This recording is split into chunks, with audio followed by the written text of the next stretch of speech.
Toronto restaurants are seeing an increase in sales, which is putting the spotlight back on sustainability with single-use plastics.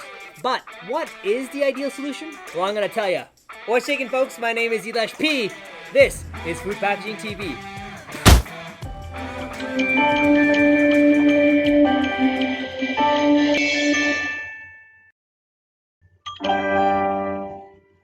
Ever since COVID-19, sustainability in food packaging has taken a back seat, but perhaps now is the best time to discuss this.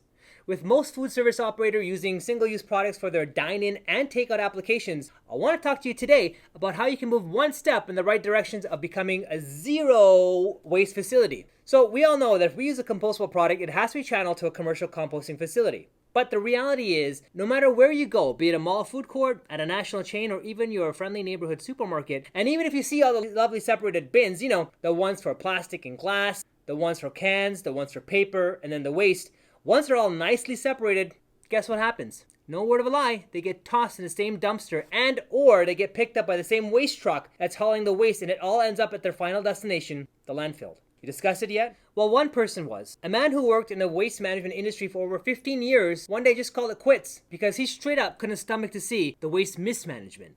To know that you're part of a company that's supposed to be the solution to the waste problems, and when you find out that no one's doing anything about it, and on top of which knowing full well the havoc this will wreak in the future for turning a blind eye, think about it this way. If your body is like the planet in its entirety, then the rivers and waters and streams are like the veins.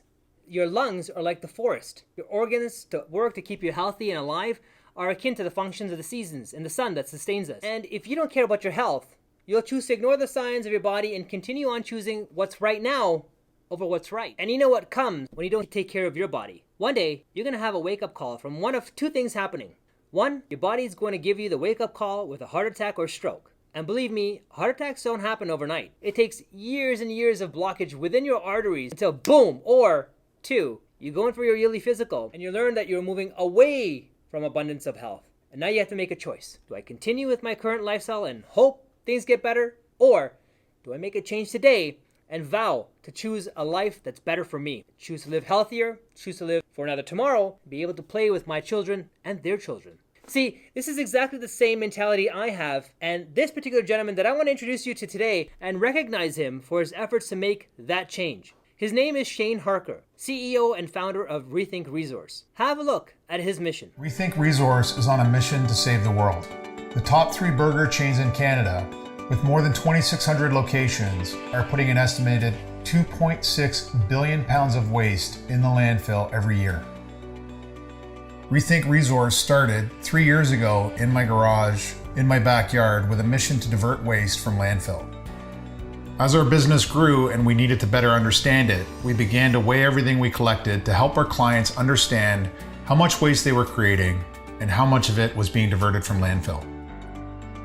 One of our early customers, Tony, owner of Noble Burgers, was unhappy about their 57% diversion from landfill and asked us how we could help improve that. That began our journey to zero waste. We quickly identified 86% of Noble's waste could be diverted from landfill relatively easily by using compostable dinnerware and starting a compost pilot. Noble is a small but mighty burger shop which produces about 13,000 pounds of waste per year. By continuous research, innovation, and refinement of the composting process, designed specifically for compostable single-use dinnerware, which will ultimately help us divert more than 86% of quick-serve restaurant waste. We know the problem is far greater than the top 3 burger chains. The House of Commons recently declared a climate emergency. There is a climate emergency. The world is dying because we're killing it. I started Rethink Resource to save the world. The world and I could use your help. My thoughts are, if you're paying for your own waste removal, you need to revisit the back-end operations and give Shane a call or message him and help him rethink your facility decisions. Ultimately, you need to be like MJ and if you want to make the world a better place, take a look at yourself and make a change. I came across a video that my father had sent me, and it just sort of coincided with today's topic of moving towards zero waste. This clip I'm about to show you is from a city in India called Surat, with a population of more than 100,000 people. Check this out. Welcome to the second cleanest city of India. Surat.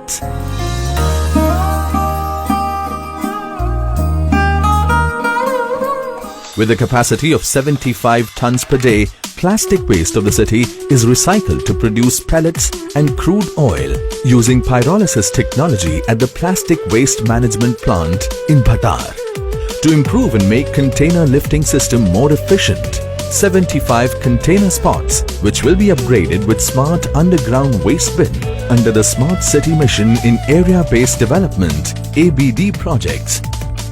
To ensure efficient waste segregation, the bins are divided into dry and wet waste. It is a significant step in making Surat a container-free city. Surat Municipal Corporation has 22 mechanized sweeper machines for the night sweeping and brushing. Over 3 tons of waste from all the pyres and other religious places is processed at various vermicompost plants in the city. Every waste generated in the city is recycled. The city is so clean that people can sit and enjoy street food on the footpaths. With the mission to reuse, reduce and recycle city's solid waste on a daily basis, Surat is already described by many as dust-free and garbage-free city, thereby ensuring well-being of all its citizens. Jai Hind. After seeing this, I feel as though we are the ones that live in the third world country. After knowing what is achievable in a so-called third world country, to me, it galvanizes the idea of creating a green city and to help making a conscious decision to take the pledge to go green today. And we can make Toronto green again.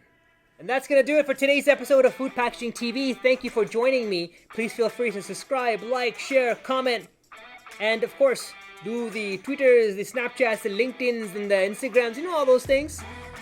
See you next week. Stay green, my friends. By the way, I have been dying of heat using the papier towel that I'm going to compost, but I don't have a special powder person to help me, so I am boiling, right? It is 32 degrees in my office because I don't use the AC, right? I'm Indian. I should boil in the heat, right? Right? Tell me I'm right or wrong. Leave a comment. Later.